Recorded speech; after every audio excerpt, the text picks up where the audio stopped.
ಪೊಳಲಿ ಸೀಮೆ ಅಡ್ಡೂರು ಗ್ರಾಮದ ಗಂದಾಡಿ ಶ್ರೀ ಸೋಮನಾಥೇಶ್ವರ ದೇವಸ್ಥಾನದಲ್ಲಿ ಪ್ರತಿಷ್ಠಾ ಅಷ್ಟಬಂಧ ಬ್ರಹ್ಮಕಲಶಾಭಿಷೇಕ ಏಪ್ರಿಲ್ 26ರಿಂದ ಮೇ 3ರವರೆಗೆ ವಿವಿಧ ಧಾರ್ಮಿಕ, ವೈದಿಕ, ಸಾಂಸ್ಕೃತಿಕ ಕಾರ್ಯಕ್ರಮಗಳೊಂದಿಗೆ ನಡೆಯಲಿದೆ. ಕ್ಷೇತ್ರದ ತಂತ್ರಿಗಳಾದ ವೇದಮೂರ್ತಿ ಪೊಳಲಿ ಸುಬ್ರಹ್ಮಣ್ಯ ತಂತ್ರಿ ಮತ್ತು ವೆಂಕಟೇಶ್ ತಂತ್ರಿಯವರ ನೇತೃತ್ವದಲ್ಲಿ ಪೊಳಲಿ ದೇವಾಲಯದ ಅರ್ಚಕ ಅನಂತ ಪದ್ಮನಾಭ ಭಟ್ ಅವರ ಸಹಕಾರದಲ್ಲಿ ಬ್ರಹ್ಮಕಲಶ ನಡೆಯಲಿದೆ.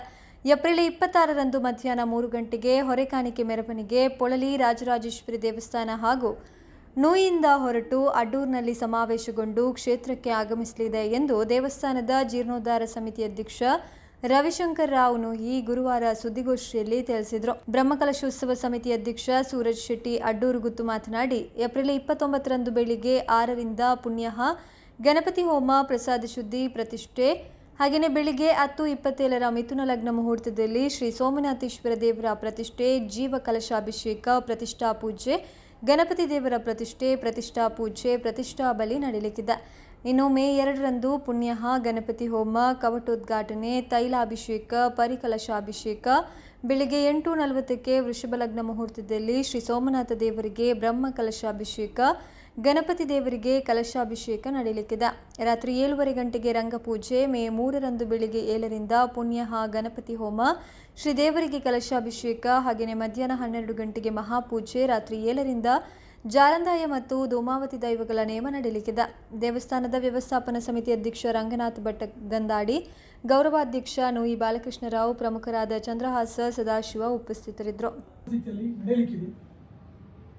ನಿರ್ಗುಣ ನಿರಾಕಾರನಾದ ಶಿವನ ಈ ಸಾನ್ನಿಧ್ಯವು ನಮ್ಮೆಲ್ಲರನ್ನು ಒಂದುಗೂಡಿಸುವಂತೆ ಮಾಡಲಿ, ಗ್ರಾಮದ ಉದ್ಧಾರವು ಈ ಮೂಲಕ ಆಗಲಿ ಎಂದು ಹೇಳುತ್ತಾ, ಊರ ಹೊರಊರ ಗ್ರಾಮಸ್ಥರ ಎಲ್ಲರೂ ಕೂಡ ಈ ಕಾರ್ಯಕ್ರಮಕ್ಕೆ ಬಂದು ಶ್ರೀ ದೇವರ ಕೃಪೆಗೆ ಪಾತ್ರರಾಗಿ ತಮ್ಮ ತನು ಮನ ಧನದ ಸಹಕಾರವನ್ನು ನೀಡಬೇಕಾಗಿ ಅಧ್ಯಕ್ಷೀಯ ನೆಲೆಯಲ್ಲಿ ಕೋರ್ತಾ ಇದ್ದಾರೆ.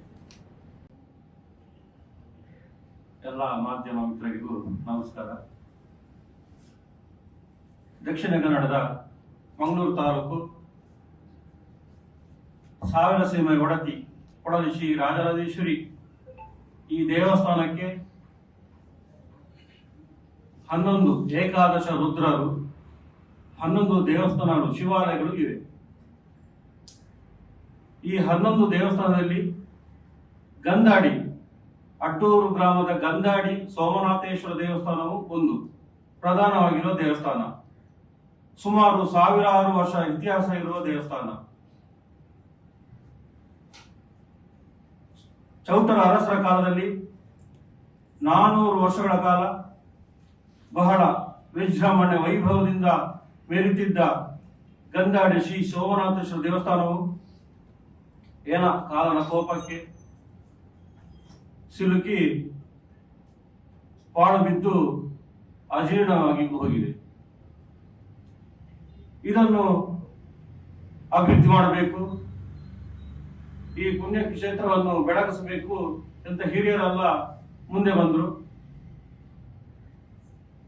ಆದ್ರೂ ಸಮಯ ಕೂಡಿ ಬರಲಿಲ್ಲ, ಕಾಲ ಕೂಡಿ ಬರಲಿಲ್ಲ. ತುಂಬಾ ಅವಘಡಗಳು, ತೊಂದರೆಗಳಾದವು.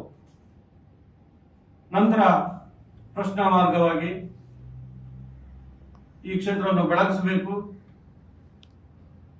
ಈ ಕ್ಷೇತ್ರಕ್ಕೆ ಒಂದು ಸಾನ್ನಿಧ್ಯವನ್ನು ಒಪ್ಪಿಸಬೇಕು ಅಂತೇಳಿ ಗಂದಾಡಿ ಮನೆತನದವರು, ಈಗಾಗಲೇ ನಮ್ಮ ವ್ಯವಸ್ಥಾಪನಾ ಅಧ್ಯಕ್ಷರಾದ ರಂಗನಾಥ್ ಭಟ್ ಇವರ ಮನೆಯವರೆಲ್ಲ ಸೇರಿ ಪ್ರಶ್ನಾ ಮಾರ್ಗವಾಗಿ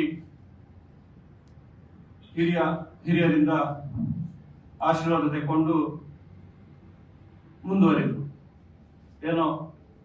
ನಮ್ಮ ಸಮಿತಿಯವರ, ಆ ಗ್ರಾಮಸ್ಥರ ಪುಣ್ಯವ ಯೋಗವ ಆ ಸೋಮನಾಥೇಶ್ವರ ದೇವಸ್ಥಾನವು ಈಗ ಮಹಾದಾನಿಗಳ ಕೊಡುಗೆಯಿಂದ, ಭಕ್ತಾದಿಗಳ ಅಳೆಲು ಸೇವೆಯಿಂದ ಒಳ್ಳೆ ರೀತಿಯಲ್ಲಿ ಸಜ್ಜಾಗಿ ನಿಂತಿದೆ. ಇದೊಂದು ಪುಣ್ಯದ ನಮ್ಮ ಯೋಗದ ಕಾರ್ಯಕ್ರಮ ಹೇಳಬಹುದು. ಈ ಗಂದಾಡಿ ಇದು ಇತಿಹಾಸವುಳ್ಳ ದೇವಸ್ಥಾನ. ಅಡ್ಡೂರು ಗಂದಾಡಿ ಎಂಬುದು ಹಿರಿಯರು ಹೇಳಿದ ಪ್ರಕಾರ ಗಂಧದ ಅಡಿ, ಗಂಧದ ಅಡ್ಡೂರು ಹೇಳಿದ್ರೆ ಆ ಭಾಗದಲ್ಲಿ ನಮ್ಮ ಹಿಂದೂಗಳ ಸಂಖ್ಯೆ ತುಂಬಾ ಕಡಿಮೆ ಇದ್ರೂ ಕೂಡ ನಮಗೆ ಎಲ್ಲ ಇತರ ಧರ್ಮದವರು ಕೂಡ ಈ ಒಂದು ಬ್ರಹ್ಮಕಲಶೋತ್ಸವಕ್ಕೆ ಸಹಕಾರ ಕೊಡುವ ಮೂಲಕ ಈಗಾಗಲೇ ನಮಗೆ ಬೇರೆ ಬೇರೆ ರೀತಿಯಲ್ಲಿ ಸಹಕರಿಸ್ತಾ ಇದ್ದಾರೆ. ಹಾಗಾಗಿ ಈ ಒಂದು ಬ್ರಹ್ಮಕಲಶೋತ್ಸವ ಒಂದು ಸೌಹಾರ್ದತೆಯ ಬ್ರಹ್ಮಕಲಶೋತ್ಸವ ಆಗಲಿಕ್ಕಿದೆ. ಅದಕ್ಕಾಗಿ ಈ ಒಂದು ಬ್ರಹ್ಮಕಲಶೋತ್ಸವ ವಿಜೃಂಭಣೆಯಿಂದ ನಡೆಯಬೇಕಿದ್ರೆ ಊರ ಅದೇ ರೀತಿ ಹೊರ ಊರ ಎಲ್ಲರೂ ಈ ಒಂದು ಬ್ರಹ್ಮಕಲಶೋತ್ಸವಕ್ಕೆ ಬಂದು ಆಗಮಿಸಿ ಅದರ ಜೊತೆಗೆ ಇಲ್ಲಿ ಒಂದು ಬಹಳ ಇತಿಹಾಸ ಇರುವಂತಹ ದೇವಸ್ಥಾನ ಪುನರ್ ನಿರ್ಮಾಣಗೊಳ್ತಾ ಇದೆ. ಆ ಒಂದು ದೇವಸ್ಥಾನ ನಿರ್ಮಾಣ ಕಾರ್ಯದಲ್ಲಿ ಈಗಾಗಲೇ ಹೆಚ್ಚಿನ ಜನರು ತಮ್ಮನ್ನ ತಾವು ಶಕ್ತಿ ಮೀರಿ ತಾವು ಸಹಕರಿಸಿದ್ದೇವೆ. ಇನ್ನೂ ಕೂಡ ಹೆಚ್ಚಿನ ಅಲ್ಲಿ ಕೆಲವು ಕೆಲಸಗಳು ಆಗ್ಲಿಕ್ಕಿದೆ. ಹಾಗಾಗಿ ಇದಕ್ಕೆ ಬೇಕಾಗುವಂತಹ ಎಲ್ಲ ಸಹಾಯಸ್ತವನ್ನ ಎಲ್ಲರೂ ನೀಡುವ ಮೂಲಕ ಈ ಒಂದು ದೇವಸ್ಥಾನ ನಿರ್ಮಾಣದಲ್ಲಿ ಎಲ್ಲರೂ ತಮ್ಮನ್ನು ತಾವು ತೊಡಗಿಸಿಕೊಳ್ಳಬೇಕು. ಅದೇ ರೀತಿ 29ನೇ ತಾರೀಕಿಗೆ ದೇವರ ಪ್ರತಿಷ್ಠೆ, ಅದೇ ರೀತಿ ಮೇ 2 ತಾರೀಕಿಗೆ ಬ್ರಹ್ಮಕಲಶೋತ್ಸವ ಕೂಡ ಬಹಳ ವಿಜೃಂಭಣೆಯಲ್ಲಿ ನಡೆಯಲಿಕ್ಕಿದೆ.